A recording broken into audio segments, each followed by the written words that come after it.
Thank you to Squarespace for sponsoring this week's video. Hello everyone, it's SpawnPoiint and today we're going to be talking about Pro controllers for the PS5. We've got the new DualSense Edge, which is PlayStation's official Pro controller that launched last week. And we have the SCUF Reflex, which is probably one of the most popular Pro controllers out there. But the question is, which is better? Now the starting price of both of these are around £200 or $200, which is a lot of money for a controller. But today I'm going to talk about the different features, pros and cons, and which one I would recommend picking up. Now obviously these are my own opinions, but let me know which one you think is better out of the two. So the DualSense Edge looks like a beefed up version of the normal DualSense controller. It's got the same black and white theme going on, but with some differences in the detail. So things like the touchpad and buttons are now black instead of white. Oh, and the bottom part is now glossy instead of matte, which I'm not a huge fan of, to be honest. But I do like the tiny icons that are now embedded into the touchpad.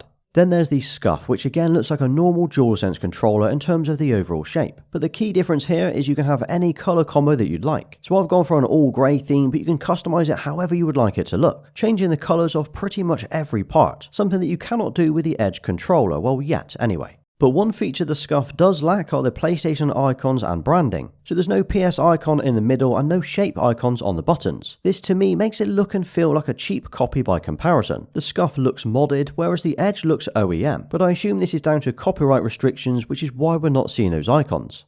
Then there's the weight and the feel of the two. In my hand, the Edge definitely feels more premium in terms of the weight and the build quality. The SCUF feels lighter and cheaper by comparison. So if I had to pick one based on the overall look and feel, I would probably pick the Edge. Although I'd really like to swap this glossy part out for matte instead. Now one of the biggest features that we've seen added to the DualSense Edge are the new adjustable triggers. These are quite literally a game changer for many games that you'll play. But how do they compare to the SCUF? Well, by default the Edge triggers work in the same way as a normal DualSense, so they are adaptive and will work on most PS5 optimized games. But it also has this little button on the back that lets you swap between normal and two shorter trigger stops. This means when you want to play an FPS game like Call of Duty or Warzone, you can get a really fast trigger response as the triggers will only travel about 30% of the distance. But then if you want to play a racing game like GT7 or something like God of War Ragnarok, you can still make most of the full adaptive triggers by flicking the button back again. Then there's the SCUF. Now when you buy one of these you can choose between two different options, either the normal triggers which are adaptive or FPS triggers which are instant mouse-like triggers. But once you've made that choice there is no changing it from that moment forward. So the one that I have here does have the FPS triggers, which is night and day difference when comparing it to the Edge, even on the shortest setting. These are crazy fast with almost no travel at all when pulling it. I mean the Edge is good but you just cannot compete with this. But the problem is, if you were wanting a Pro controller like this and wanted to use it for more than just FPS games, these instant triggers are not much use for other games. Like in racing games, as soon as you touch the trigger, it's like a full throttle or full-on braking. There's no gradual curve with these instant triggers. So although the SCUF FPS is definitely better for Call of Duty, I still think the Edge is the better all-rounder if you're using it for more than just FPS games. Right, then we have the rear buttons or paddles. Now both of these controllers come with these and they both will let you map any other button on the controller to these instead. So things like jumping, crouching or marking up enemies can all be mapped here. This makes playing almost any game at all easier, as you're not needing to remove your thumb from the sticks to tap another button. So in God of War for example, I've mapped the circle button so I can interact with items as I play. Now the key differences between these two is the fact that the Edge comes with just 2 rear buttons, while the SCUF comes with 4 paddles. Now this of course is a personal preference, as I know people that use both 2 and 4 paddles on their SCUF, so the limitation of 2 on the Edge won't be an issue for everyone, but it's still worth mentioning. And then quality wise of these rear paddles, well the Edge buttons are metal whereas the SCUF are plastic and feel kind of cheap by comparison. But the positioning of both and how you press them and how they feel feels natural enough and easy to use. You really cannot go wrong with either of these rear buttons. And if you did decide you wanted to play with just 2 or even no paddles at all, they can all be removed really easily. The Edge pull away while the SCUF slide down and pull out. And talking about the overall feel and how comfortable they are, well they both have different grips available. So the Edge comes with a slightly, and I mean slightly improved grip over the standard DualSense controller. It feels more rubbery than plastic, but feels nice to hold. On the SCUF though, if you choose the £20 grip option, you get this high performance rubbery grip. And this thing feels crazy grippy. It might not look as nice as the Edge, but it feels awesome for those sessions where you might need that extra grip. But as mentioned, this does cost an extra £20.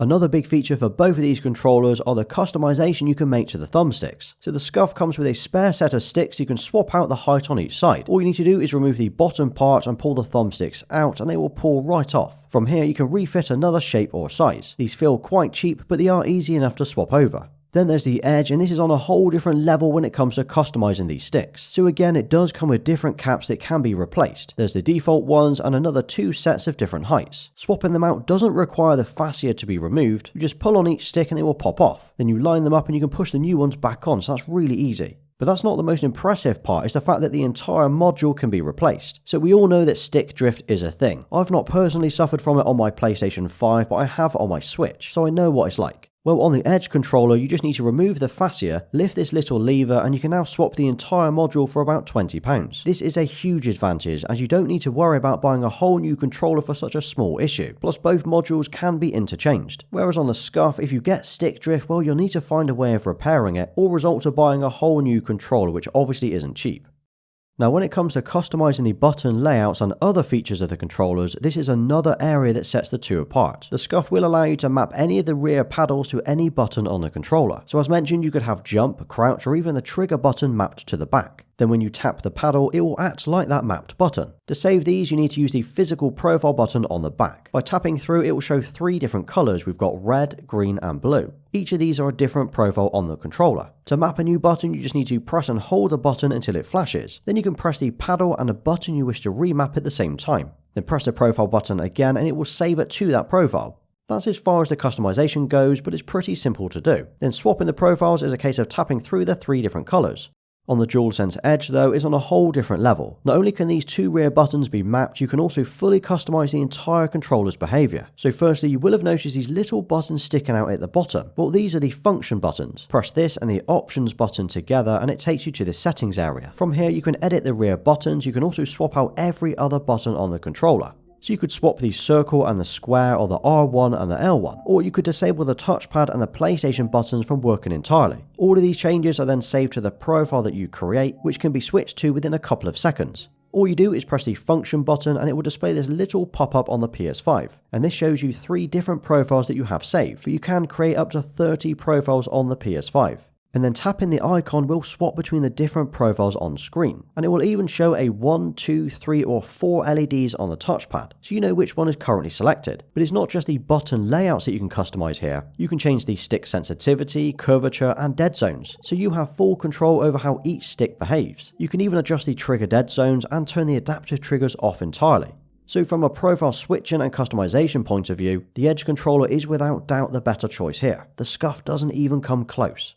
But now it's also worth talking about the battery. So my SCUF will see around 10 hours of use before needing a charge, whereas the Edge I'm seeing roughly 8 hours. Now this will differ from game to game and what buttons you've got mapped and the options that you're using, but the Edge is definitely worse than a normal DualSense controller, at least from my experience so far. But charging them is easy enough. They both come with a braided USB-C cable. The SCUF is 1.8 meters while the Edge is 2.8 meters long. There's not much in it, but I guess if you're playing from the sofa, the longer cable will come in handy. And as you would expect, the Edge controller does work on the official charging dock. So if you're using one of these, well, it slots in with no issues. Now the SCUF does technically fit, but it's not quite as smooth. It often needs a few wiggles back and forth to actually get it to fit, but it will eventually slot in if you're patient.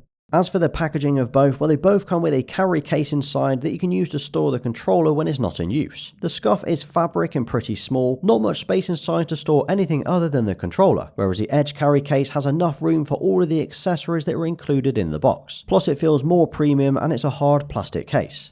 So with everything that we've covered today, how much do they both cost? Well, the DualSense Edge is £210 or $200, and it's currently only available on PlayStation's own website, while the SCUF is a little more complicated. The starting price is £200 or $200, so that's the same as the Edge, but that doesn't include the instant triggers, the performance grip, or the different colours and design. If you want the instant triggers for FPS gaming, it will cost another £40, and the grip is £20. If you want to change the colours or remove the rumbles, well, it'll cost you a little more again. Fully specced out with everything ticked, it will cost you about £360. But the one that I have here is about £295 with the triggers, grip, and a few colour changes. So out of these 2 PS5 Pro controllers, which is best? Well, if I was exclusively playing Call of Duty or Warzone, I would go for the SCUF Reflex with the instant triggers. You just cannot beat that mouse-like click response. But for everything else, I think the Edge is the better all-rounder controller. It's got a more premium feel, swappable stick modules, a 12-month versus 6-month warranty, adjustable triggers, and a huge range of on-screen settings. This controller will be suitable for every and any game, plus it's technically cheaper than the SCUF. So yeah, in my opinion, SCUF for FPS games and the Edge is the better all-rounder Pro controller. And if you do decide to go for a SCUF controller for the PS5, I do have a discount code and link below. Now drop a PS5 Pro in the comments and I'll give you a thumbs up for staying right till the end. And if you did enjoy today's video, check out my full review on the DualSense Edge video next. And I also wanted to say a massive thank you to Squarespace for sponsoring this week's video. So Squarespace allows you to create amazing websites and gives you the tools to connect with your audience. You can also generate revenue through gated members-only content. You can manage your members, send emails, and leverage audience through the insights, all in one easy-to-use platform. You could create a community of your own through the commenting system, including replies and likes, as well as publishing blogs and creating a powerful e-commerce site. These third-party tools will allow you to manage inventory, promote products, and even streamline your bookkeeping and accounts. So go to squarespace.com for a free trial, and when you're ready to launch, go to squarespace.com/SpawnPoiint to save 10% off your purchase of a website or domain. Well, thank you for watching. Please don't forget to like, sub, and follow me on Instagram and Twitter. Until next time.